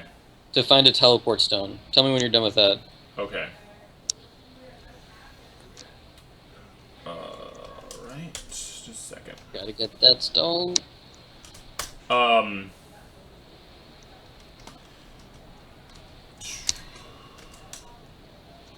The other thing, like, I feel like when we were in high school, like, they hadn't started making, like, a million fucking superhero movies, and, Wait, John, what are your thoughts on, like, just give me your general thoughts on superhero movies. you know, No, I don't care about specific ones, just, like, what do you think about it? I'm not feeling good about it right now. I'm just trying to focus on the, because it's like this thing where whenever I go out anywhere, everyone always wants to know my opinion about all the new superhero movies, and it's like, I don't really even want to talk about it anymore. I'd rather like talk about like these comics, which sounds like such like a typical and juvenile way of approaching No, it. whatever you genuinely think, that's what's important. But that's like how I feel.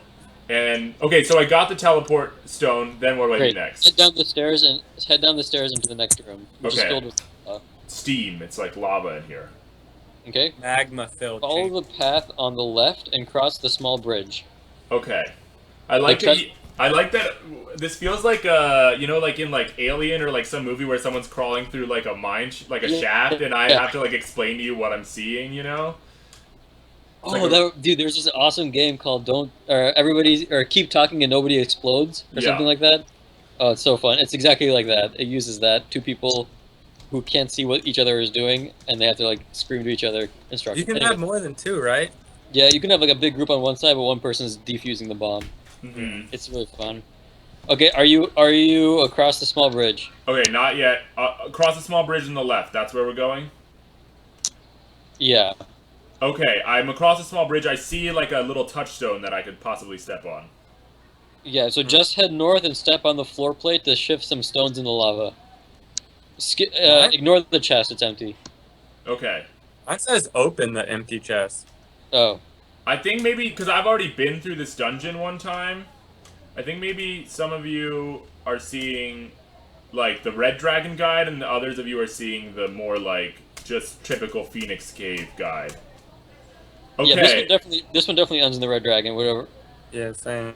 Okay, wait. Uh, There's an empty chest. It opens up some little dots some on the floor, stones. is what you're saying. Yeah, exactly. So now backtrap to the chamber's or entrance and go east all the way across a long bridge Okay. until the group hits a dead end.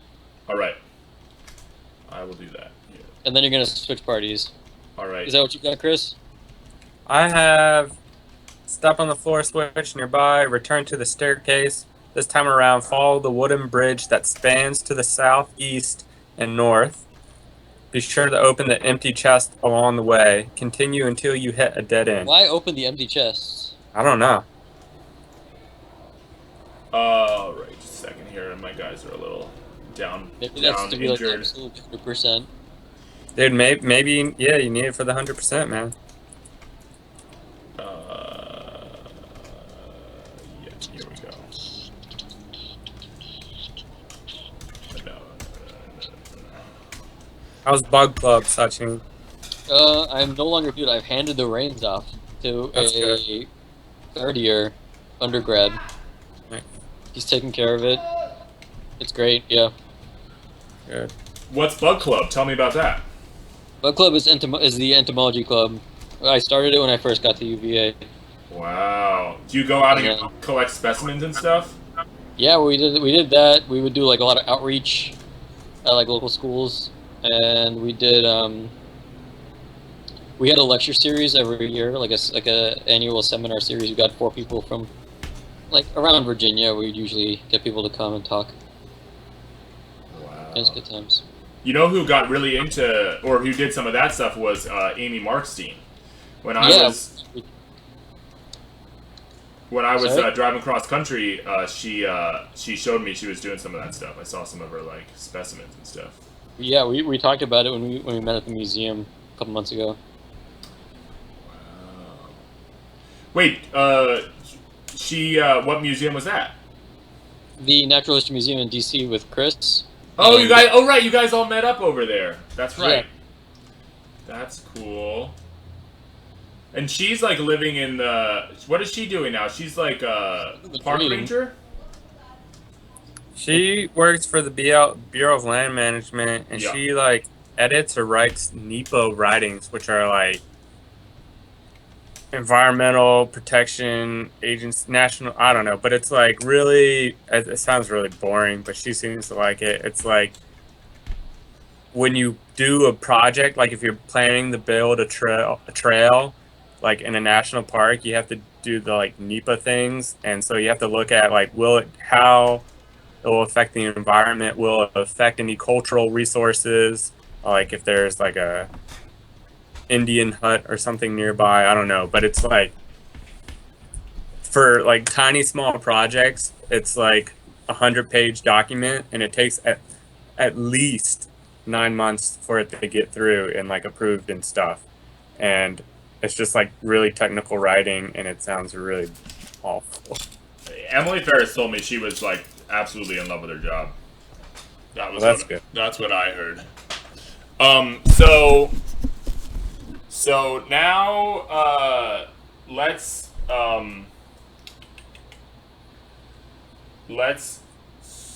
I got to the thing. You got to the dead end? Yeah, here. Let me just check and see how the broadcast is doing here. Where are you? I I love this. It's like we're looking into a mirror. You want to call it? No. Go on it. All right. What's the next thing I do? Switch back to party B. All right.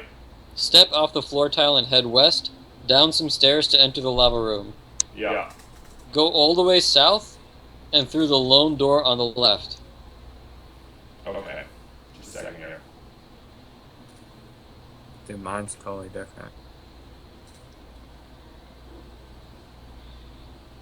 Just a second. Yeah. Fighting some weird mind-blowing people. It's good. Dude, yeah, so after at 6 o'clock today, I'm gonna go. Do either of you? I guess John, do you play role? Have you ever played like a role playing game, like a tabletop role playing game? You know, it's just been just a little out of my reach. Okay, wait. I get off the tile and then I do what? You go down some stairs to enter the lava room. Do you see those? I got off the tile and then I go up and to the. Oh yeah, okay. I think I see what I'm about to get. Go downstairs. Okay, I'm in the lava room. Go all the way south. All right, through a lone door on the left. So all the way south. All right. I'm fighting Harlequins again. Tell me about the D&D game you're playing. So it's actually Call of Cthulhu, which is like it takes place in the 1920s. It's set in the 1920s. Ooh. And it's basically like role playing like X-Files episodes. It's super duper fun. I'm playing a guy right now. His name is Dog Funger, and it's like a play on Fox Mulder. Yeah. And he's like a conspiracy theorist, and he's like really really quirky. He wears like a trench coat that's got like mysterious stains on it. He's that kind of guy. Mm-hmm.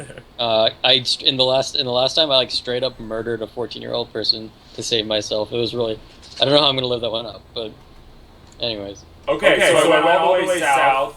Cool. And then do I go upstairs? No, there's a door on the left. There's a lone door on the left. Press the tile to extend a bridge that leads to the treasure chest near the cave's entrance.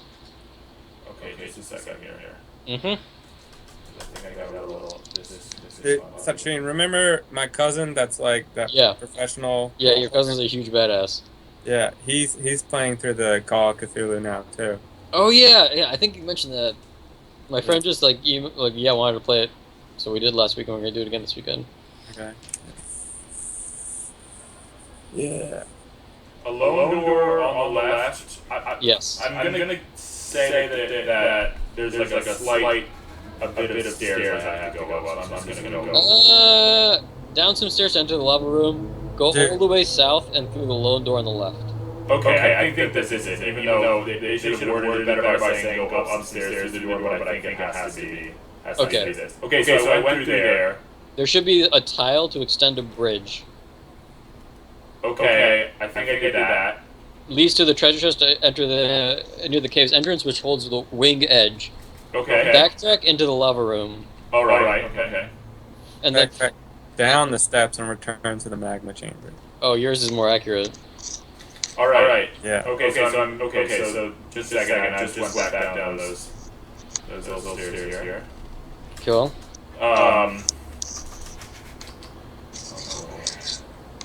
So is it from a book? It's like that's like a whole like series of pen and paper role playing games. What's it called? Call of Cthulhu. Yeah, it's like a system, like a game system, and then you can download or like campaigns or like little like scenarios, and they're just like basically stories that one person walks everybody else through. How many people? It can have. Right now, we're doing with 4 people, and one person's like the game master or whatever. Okay, so I'm going up back towards the top of the lava room, and then I'm going to the right across. One second. Cool your jets. Follow the bridge on the right of the stairs to hop across several stones. All right, doing that. Sweet. 6 stones to be exact. All right. Follow the linear path across another set of stones to get across to the next platform. Honestly, guys, I would not have been able to do this without you, because like so many times I'm doing the show, I'm like interviewing people, and I'm like they're like talking about whatever, so I'm trying to stay like thinking about that, so I can't really like it's hard to focus on the game. This is why the first time I did this, it took 2 episodes because I was like just trying to be a good host. Okay, so I did the 6 stones, and then what happens? Okay, so the linear path across another set of stones to get across to the next platform. The treasure chest behind the spikes is empty, so just ignore it. Okay. Step on the pressure tile to the right to open up a new path for the other group. Switch again. And then switch. Okay, I see that path. I'm going up the path. Oh, it's upstairs, right? Oh my God, Yeah, just step on the pressure top to the right. And then switch to party A. Dude, you're pretty close, man. Yeah, we're really close. Alright, 3 more paragraphs for me. I'm fighting some sea enemies right now. Second here. Sea enemies? Sea enemies. Wait, how many guys are in your role-playing game group? There are 4 people, and 3 of them are like players, and then 1 person is like the moderator. The other person, the moderator. Cool. Yeah.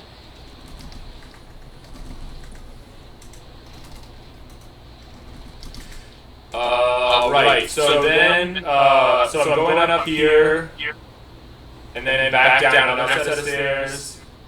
To step on Are you tile. A or B right now? Did you switch parties? I switched parties. I went up through. I stepped on a tile, and it just opened up. Well, now it's a little confusing, but I think I kind of see like the next. Okay, I'm right by a save point. Is the thing that I just got to. Oh yeah. So go to the save point. I'm gonna save. The tile all the way on the western side of the cavern changes the position of several unreachable stones that are underwater. Use the plate near the save point, it's the one across a small bridge, to lower several spikes to the north. So the plate near the save point across a small bridge. Alright, okay, so go to the left, and then there's a tile that I want to step on. Is what you're saying. Yeah, the one that's across the small bridge. Right, Chris? Mine is a little different, but that's alright. Wait. What do I do right after the save point? What does it say? Switch parties? Chris, read yours, Chris. I don't have a save point. Okay, never mind then. So, the save point and 2 tiles. And it says the tile all the way on the west side of the cavern changes the position of several unreachable stones that are underwater. Okay. So that's what I'm gonna step on.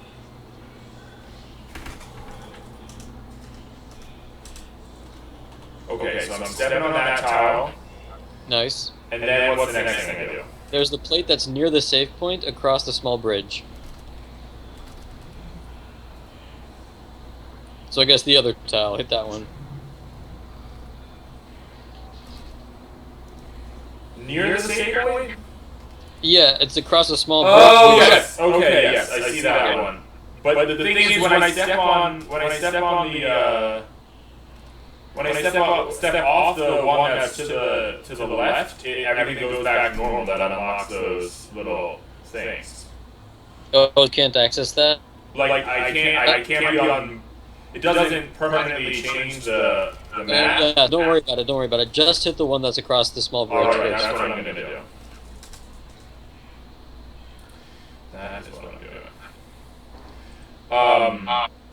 Sweet, and then switch back to party A. Okay.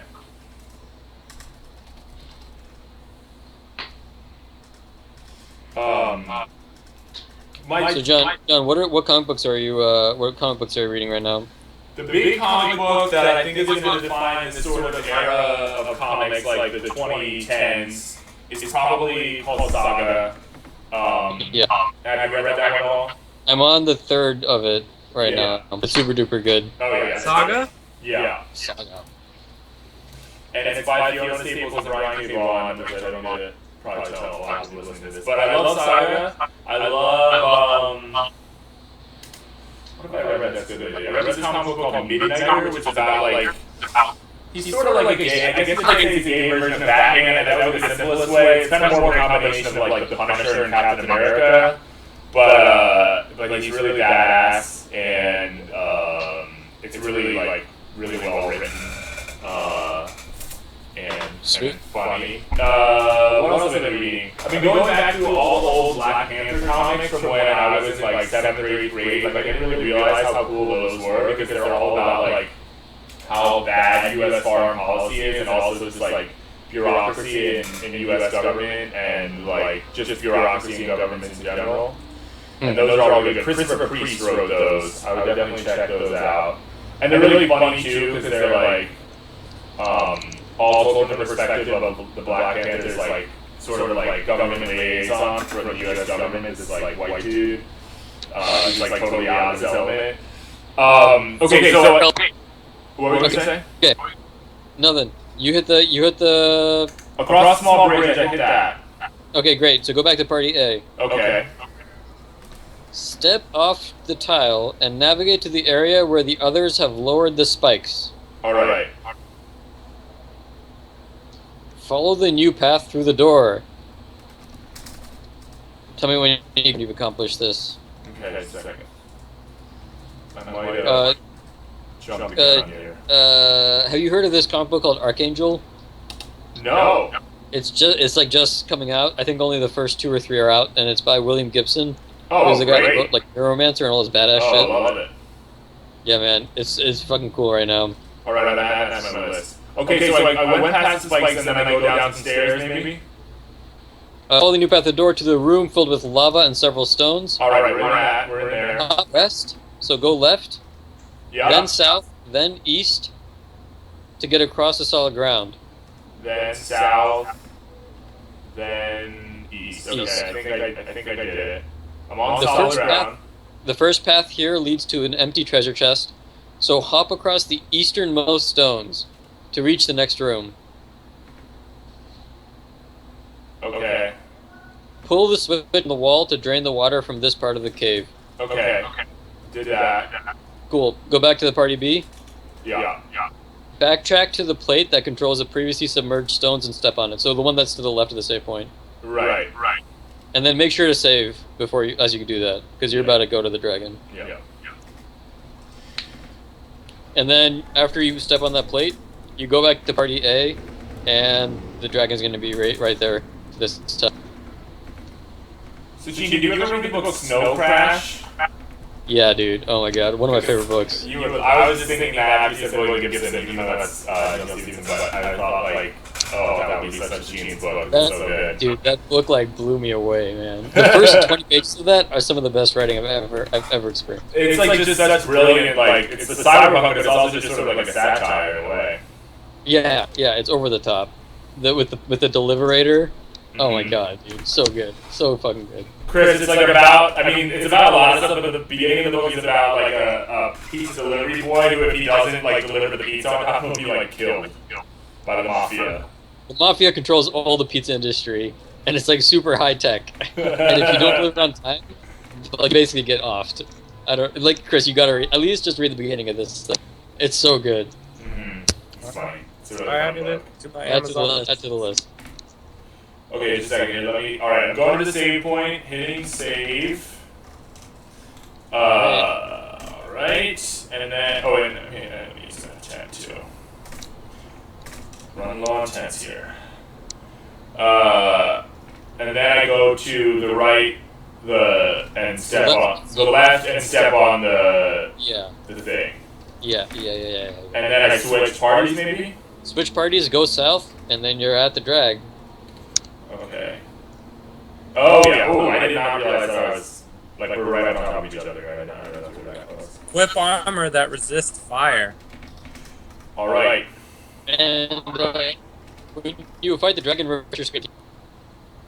Reverse my what? Refresh the screen so we can see the dragon. All right. It's probably gonna be not too. Do you have you got a lot of water and ice attacks? I definitely have some of that. Yeah. You got fire resistant armor on? Here I'm fighting like weird, like guys right now. Oh shoot. So just a second here. Are you like way... I saw you die like once in one of your videos, but like I feel like you're so OP. Like, do you even... Yeah, like the thing is, in a lot of the battles, they've been a lot easier than I expected them to be, just because, like, I guess because I've been playing and talking so much, I've been, like, training my guys secretly. Yeah. And so, like, they end up being it ends up being like way easier to like fight actual battles than Nice. I ever expected it to be. I don't know though, because the other big battle that I have coming up is against this guy Gilgamesh, and like when I was reading about some of the like stats on him and stuff, I was like, this might be a hard one, but maybe not. We'll see. That'd be pretty brutal. But yeah, no, I've noticed that a lot of the fights have been super easy. But I've also been playing Final Fantasy for literally my entire life, so I think I have a little bit of a curve. It's like crazy how much time I've spent in my life playing these specific games. Yeah. Isn't Gilgamesh in like every Final Fantasy or a lot of them? He's definitely a recurring figure in a lot of the stuff. It's sort of like a mysterious. Yeah, sort of like Sid, sort of like Biggs and Wedge would be another like. All right, here he is. Here, let me. Well, first here I'll refresh the screen so you can see what he just looks like outside of it. He looks just like a little kitty outside of the like combat mode. And then here, let me get into it. Wait, let me just make sure my guys are all. It's all black right now. Say again? It's all black. I can't believe it doesn't. Can't handle it. Oh, I'm fighting. He ran into me. That's fine. All right, here. Just Now. Go to the mirrored image. Yeah, there we go. Oh shit! He already killed one of my guys. Oh, There we Alright, dude, get to it. Get to it. Take this thing down. All right. Zaga. Did it kill Deborah? Who's in your power? Oh Sarah. shit! It's actually really like obliterating right now. I'm not gonna lie to you. All right. No, I think I'm gonna turn it around. I think I'm about to turn it around right now, though. Stabilize. What is the name of the character? I don't even know his name in the game. The first one, the lowest one? Go-Go. Go-Go is like a gender androgynous like being that you find in a cave, inside of like another monster's belly. Is the best way I could kind of describe it. The monster's what? Like you get taken into another dimension by like fighting this monster. It like swallows you essentially, and then inside of its stomach or whatever, there's a whole other dungeon, and then and that's where you find Go-Go. But Go-Go's That's like Final Fantasy X a little bit. Yeah. But Go-Go's very sort of enigmatic. Okay, literally everyone in my party is dead except for Terra. But she might be able to turn it. Let me just see here. Sarah. She's pretty powerful. She deals 9,999 damage every hit, so it's possible she's still. This thing is good. Health. All right. Let's see if this can be the final. I mean, it has more than we did it. I killed it.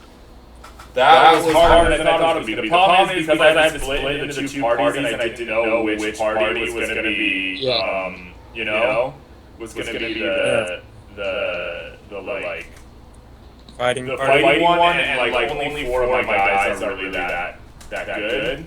So that was the whole problem there. Which are your 4 guys?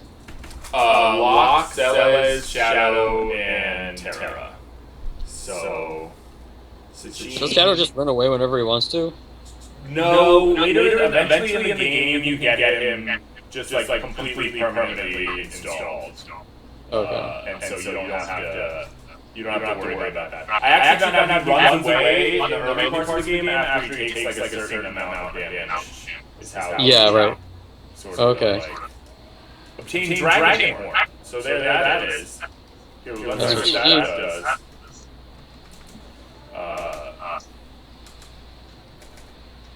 Let me see what that. I'm sure it seems like it would be a relic. Maybe not though. It's not showing up there. See if I can how easy it. might be kind of hard to get out of this dungeon, too. Because I've noticed I can't really use teleport that much. Maybe I'm wrong. Okay. More instructions afterwards. You want me to keep reading? Yeah, what should I do after I fight the dragon? Step onto the northwestern tile. Alright, let me go find that. Yeah, because you can't, the one weird thing about this cave is you can't teleport out of it.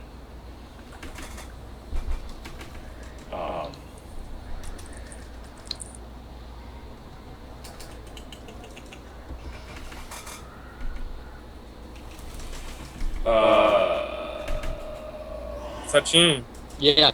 you never told the viewers what you did for your PhD. That's not interesting to most people, man. No, I want to hear it. Oh gosh. It's really cool, but I'll go off on like a nerd rant. Basically, like, okay, if you cut your finger. All right, John, I'm gonna talk to you because mostly Chris knows this. But if you cut your finger, or if you stub your toe, there's an immune response, right? Your immune system responds to that event.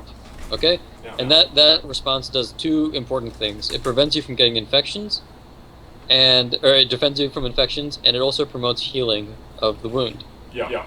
Right, basic stuff. Okay, this makes sense. So the question we're gonna ask right now, we're gonna step back from that event and ask why, like, by what mechanism does the immune system know to go there, right? Okay. There's been an injury. How does it what molecules mediate that process, and how does that work? If you cut yourself, immune cells go there. Why do they go there? What happens there? Okay, so that's the question that I was answering in my work, and we entered it basically how it works in the brain. And the way it works is actually kind of clever. Like the cells in your brain constantly will be making this one protein called IL-33. They constantly make it all the time. They're just making it even when they're healthy. Okay, so far? Yeah, I'm with you so far. You got cells in the brain making this protein called IL-33. If the cell's injured, like it literally, if you fucking hit the cell and it pops open because it got hit, IL-33 goes released just passively. It gets released by the death of the cell. Okay. Okay, and that is one of the initiating molecules that tells the immune system, hey, something is wrong, because this is something that should be on the inside of a cell and now on the outside, and that sort of initiates a cascade of events which ends in immune recruitment and inflammation. Okay. And that's the PhD. That's what we described. Right. You figured out how that kind of worked a little bit. Yeah, we just figured out that IL-33 is the thing there. There it is. It's it's just like a small nuanced thing, and we just sort of nailed it just right at that one thing. That was the point. If our brain could produce more IL-33 or... Holy shit, what the fuck? Alright, that's a smart question. I think that it's going to be detrimental. We've done some experiments to address that. But more of it's not necessarily a good thing, because there's a lot of collateral damage that the immune system can potentially do. Yeah. Right? Yeah. Like psoriasis is kind of like a weird... Like when your immune system is kind of acting funny. Right? Yeah. What is? Psoriasis? Like severe plaque psoriasis? Yeah, that's just an autoimmune inflammation. It's attacking yourself. So what do you think would happen? It would be detrimental. Exactly. I think too much is detrimental and too little is detrimental. Probably what most people have is about right. But what's interesting is some diseases, like Alzheimer's disease, for example, if you look at all the people with Alzheimer's disease compared to all the normal people in the world, the Alzheimer's people tend to have a weird IL-33 gene. Okay? Yeah. So it seems like IL-33, if it's in this weird different variations of it, certain variations might predispose you to things like Alzheimer's disease, and nobody has any idea how that works. That's something that's really interesting to me. Yeah. Nobody has any idea how Alzheimer's disease works? No. That's amazing. Really. That it's like this big thing that like kills people and like... Yeah. They have like an idea, I guess. It's hard to say because at a certain level we don't understand anything, man. So. Right. Like why do we even need to go to sleep? Like. Nope. That nobody has any fucking clue. Like. Nobody's gonna fuck Blue Man. Okay, so while you were telling me that really cool stuff, I did a bunch of stuff Okay, that I what'd you think... Okay, so I stepped on that one panel that opened the other thing, and I walked the other person through and back sort of around over these stones, and now they're both standing on two panels together. Is the best I can describe what I'm looking at? Okay. Alright. So here, I'm gonna do what you should have done after the dragon, and then you can try to make sense of it. Okay. So you stepped on the northwestern tile with the party that killed the dragon. Yes. And then with party B, it says step off the tile and follow the path into the next room, which is no longer filled with lava. Right. Grab the previously inaccessible chest in the center to get a ribbon. Okay, I did do that, so let me just see if I can do that. Yeah, the ribbons are really good. The ribbons are very useful. Yeah, because like later bosses in Final Fantasy, it's always like mostly like a lot of what they're doing is just like confounding me with like status effects. Yeah. Because like you or they're just like insanely immune to like tons of stuff. Okay, I think I see the ribbon treasure chest in the middle. I think I got that. Then what's the next thing? Perfect. Ascend the stairs in the northwestern corner of the chamber. Okay. And then follow the path south and jump the stones to the right. Yes. And they're going to be reunited with the other group. Alright. Just about there. Sweet. And then once you're reunited, walk south and step up the floor tiles.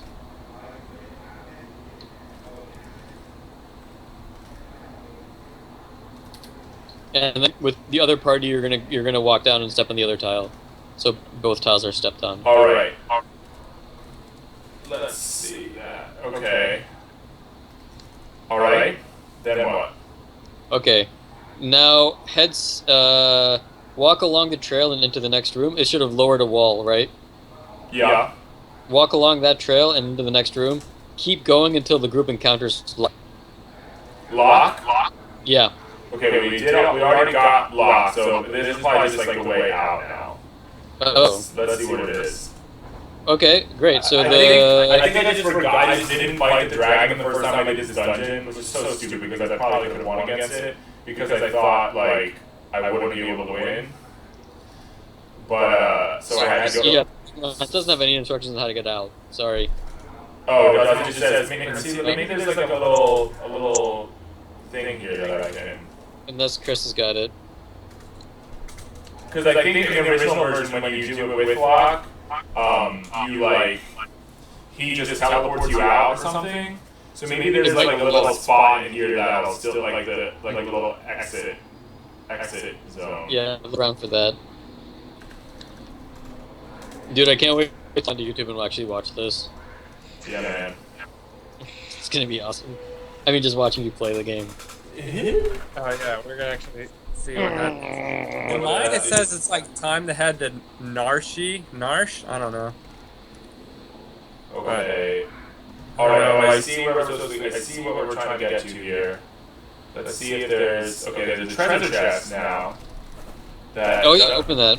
Don't open it? Do. Oh wait, okay. Why is it? It's not like letting me open it. What does it say is in it? Anything? There's a bunch of shit in there. One sec, it's still loading right now. There is a. Wait. Never mind. That's like Locke. When you first met him, he gave you a bunch of stuff, right? Like an X potion, Phoenix Down, Valiant Knife, Flame Shield. Oh yeah. Okay, never mind. I don't know what that's in that one then. Because it's not letting me open it, which is so weird. But it's so weird that there would be a closed chest that would just not open. But maybe they weren't expecting. When you teleported out and you revived Rachel, did Locke give you a bunch of items? Oh yeah. I'm trying to remember if that even happened. You have to go. Where do you have to go to revive Rachel? Colligan? Alright, maybe we need to check and see if I even did that. Maybe I didn't do that. But just a second here, because I'm even dinosaurs right now. Yeah, he went.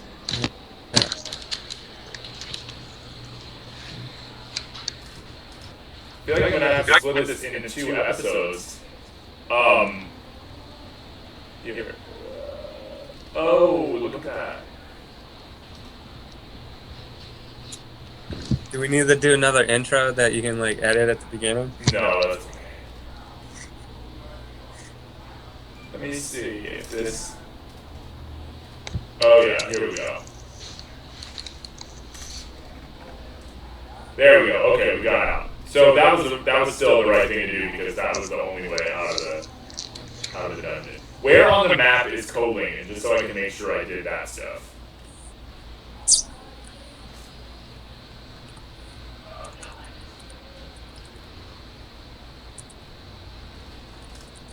I'm looking it up.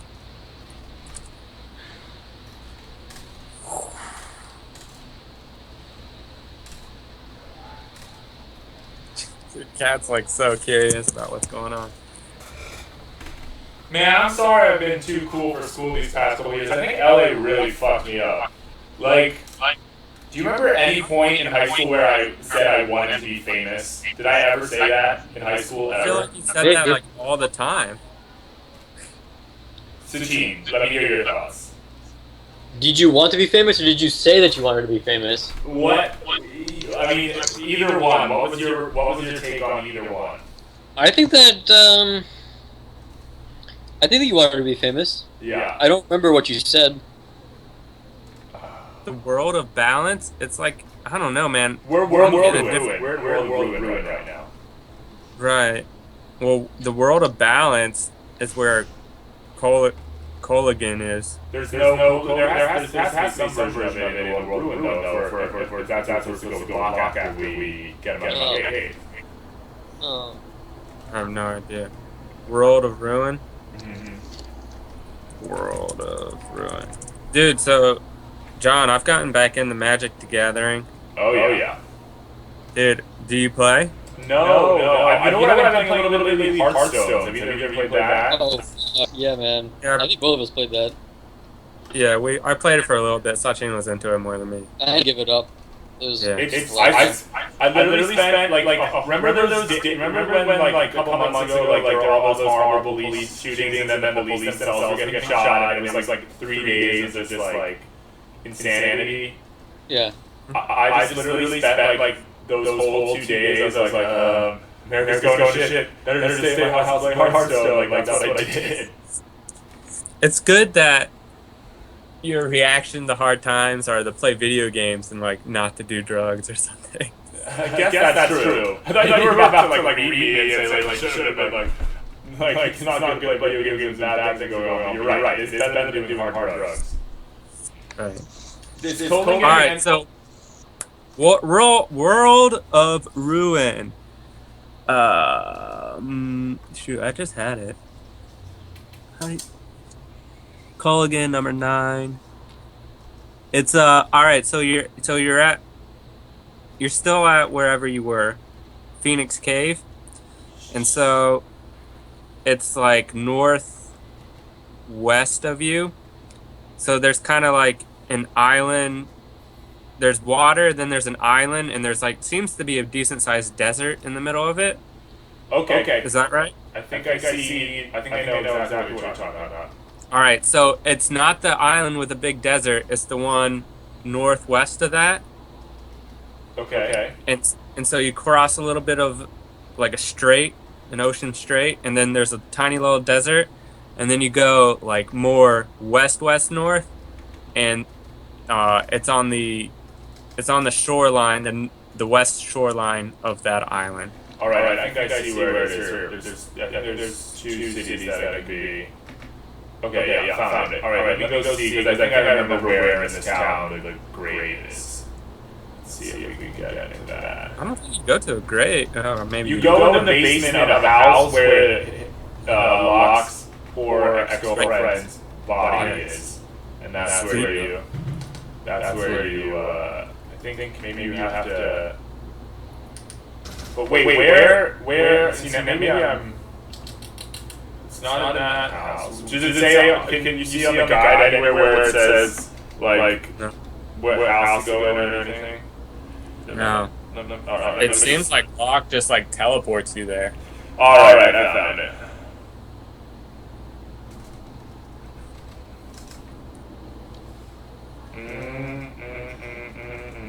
Okay, I think I already did it. After all that. But it's good to check. All right, good. Well, you guys, thanks so much for coming on the show. Thanks, Sean. I'm really Thanks for glad. having I think maybe for these next couple episodes, I'm going to try to see if I can get as many people who are named characters in this game, or even just in that epic painting, on the show. I think that would be really chill. Sounds great. And everyone's probably going to like everyone Westland's probably going to get a bunch of people going to listen to this from that. I think that'll be what is it? You know, another funny person who moved out here is a guy named Christopher Richmond, who you might not remember him, but he was the SVP freshman year, and he came out of he was gay, but not at Westtown. And then like 2 or 3 of the SVPs after me, maybe like 4 of the SVPs after me, the guy SVPs were all gay. So there's this like crazy trend of the SVP always being the guy SVP always being gay dude, with like 2 exceptions. Like Devin Popchak was gay, and I think that was like gay. Besides that, we're all gay. But anyway, he moved out to LA. My interview him because Causation or correlation? I don't know. I mean, obviously not causation. Obviously, we're all gay already. Obviously not causation. I agree. No, who knows? But no, definitely not because I told someone I was gay before I even got to West Town. So, well, thanks so much for coming on the show, you guys. This has been another episode of Let's Gay. I'm Johnny Jungles. We're getting to the big finale here, the big Guru. It was so great talking to you guys. You too, man. It was good times. All right. Bye-bye.